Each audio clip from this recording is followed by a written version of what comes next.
Be seated. Let's take a few minutes to just look at this psalm. So, if you have noticed, this psalm is all about singing, praising, clapping, shouting, not just singing. Normally, it says shout to God with loud songs of joy. And if you look at verses 6 and 7, just in two verses, it talks about sing praises, sing praises, sing praises. So it's more like a chorus of a song. It's commanding, it's inviting everybody to come and sing praises to Him because He reigns over all the earth. Now, if you look at the context of this psalm, it's probably is verse 3 and 4 where it says, He subdued peoples under us and nations under our feet. He chose our heritage for us, the pride of Jacob whom He loves. Probably this was a time where during the conquest of Canaan, Israel came out of Egypt, they took over the land of Canaan after 40 years and they subdued those nations, and that is when probably this was written. And when we think about war and victories, it's not like the Braves game. This is something different in that context. Every nation had their own deities. So when they won a war over one nation, they're basically saying, our God won over yours. So if you look at Canaan, Canaan was ruled mainly by the Baal or Baal as we call it. So when God took over these lands and nations, God is ruling over them. So in verse 2, 3 and 4 it talks more like God subdued these nations. Now you nations, your God is nothing. Our God has ruled over yours. So sing, shout and praise the Lord. But if you look at the starting of the psalm, it is not just Israel who is praising. The invitation is clap your hands all peoples. Shout to God with loud songs of joy. He's a great king over all the earth. So if you look at this psalm, it is not just Israel, it is not just the nations that they defeated, but this invitation is for the whole world, all the earth, all peoples. So what we see here is the psalmist is looking forward to something. In a technical way, this has an eschatological view there. It's looking forward to something. And I just want to look at we looked at why they were praising, what is the context of it, but it also is looking forward, inviting all nations to worship. And what is the content of this psalm? It's inviting people to come and rejoice. It's saying sing, praise. One content of it is verse 8. If you look at verse 8, it says, God reigns over the nations. God sits on His holy throne. It is not saying God reigns over Israel. It's not saying God reigns over the nations in Canaan. It says over the nations. And earlier we read, over all the earth. It's about everything, and He reigns over the nations and He sits on His holy throne. When it talks about holy throne, and if you have seen the verse 5, it says He has gone up with a shout. It's basically ascending. So it's talking about the heavenly throne here. So God is sitting in the heavenly throne and He is ruling over all the earth. And that is the content of this psalm, why they are worshiping this God and why He is worthy to be praised. When we look at God reigning, we know the attribute, the sovereignty of God. It is such a beautiful attribute, but sometimes it's very difficult to grasp it because we don't know how the sovereignty of God and the human responsibility works together.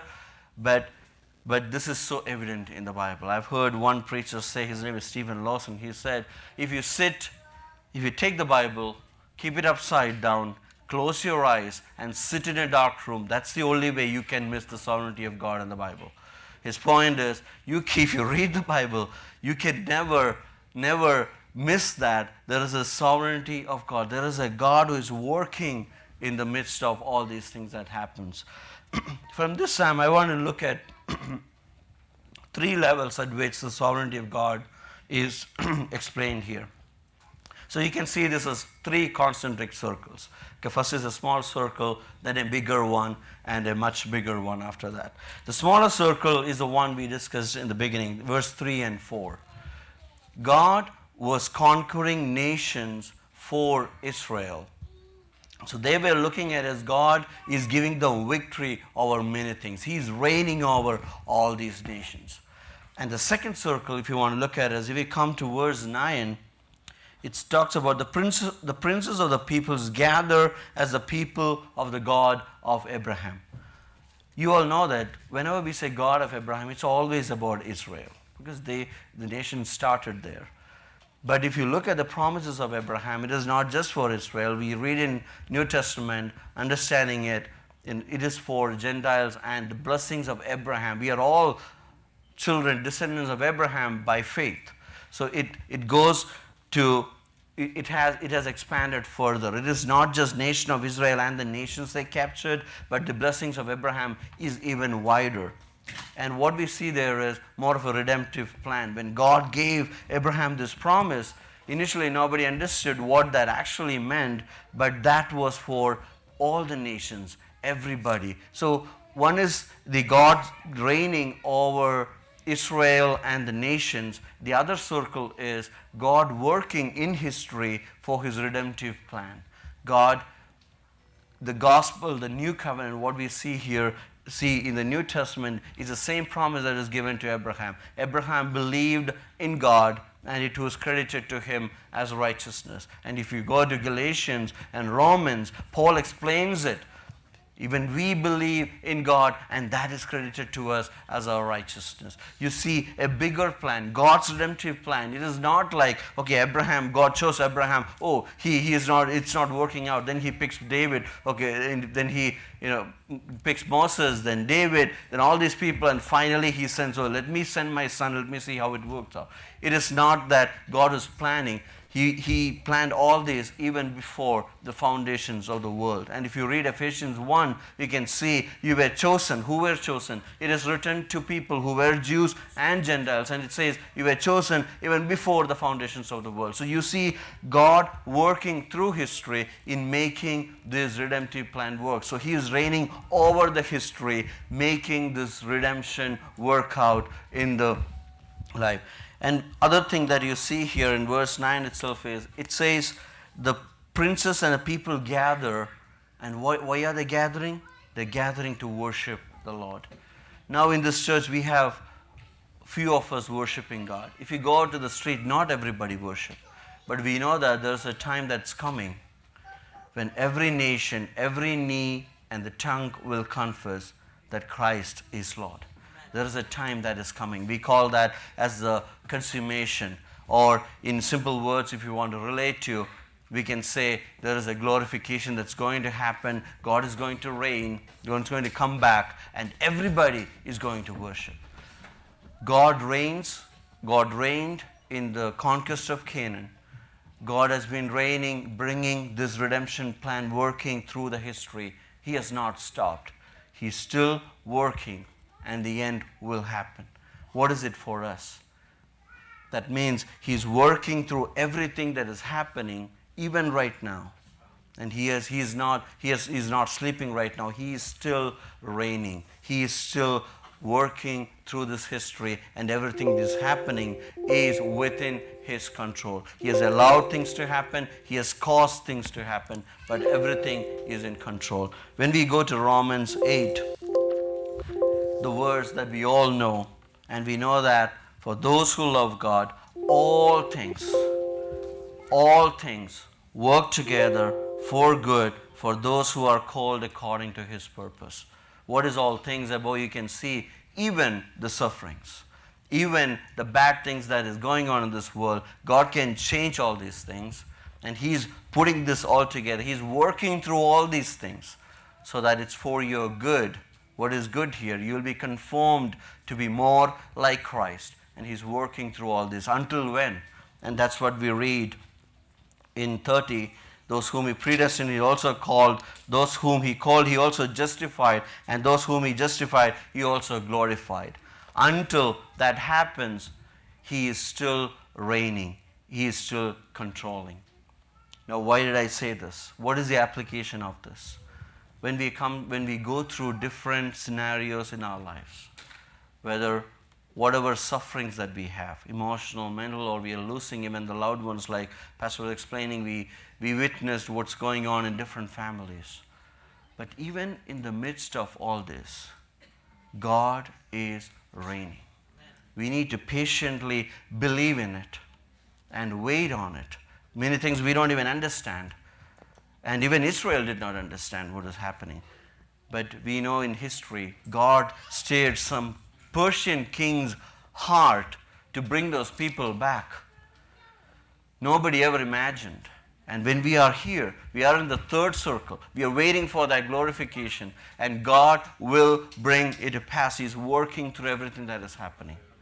And that is our confidence. And that is the only comfort that we can have in this world, because God is in control. If God is not in control, you should not even pray, because there's no point, because He is also sitting just like you and thinking what is happening in this world. This is such an important thing about God that we need to understand. And we started with Psalm. We said it is all rejoicing, singing, and everything. In verse 7 it says, sing praise with a psalm. If you see the footnote of some of the Bibles, it says a maskil. It is more of a contemplative thing. It is something that you have to think and write. It is not something you write something. You think about God, you contemplate that, then you put it in words and you then sing together. Why did they sing it together? As I said, this was probably something that was written many years back. When they compiled the psalm, they included all this here. Why did they include this? So that when we come together, we sing about God. There is a God who is reigning over everything. So that when we go through the situations, we are reminded, not just on Sundays, but other days, oh, we sang this. And this is a reminder of who God is. And that is one reason why we have to be very careful what we are singing. We are singing about God, and it has to be the truths about God, His love, His mercy. When we were singing the Malayalam songs, but it is reminding there is a God who is taking care of you. There's a God who can change your situations. So you can submit under the hand of God, because He is working through all these things. We come together and sing so that we are reminded of these truths. And that is what one of the purposes of singing is. Let us remember who God is, and the God who reigns over everything. Spurgeon has said these words, you may be familiar with this. When you go through a trial, the sovereignty of God is a pillow upon which you lay your head. Because you're trying to answer a lot of questions, you cannot make any sense of it.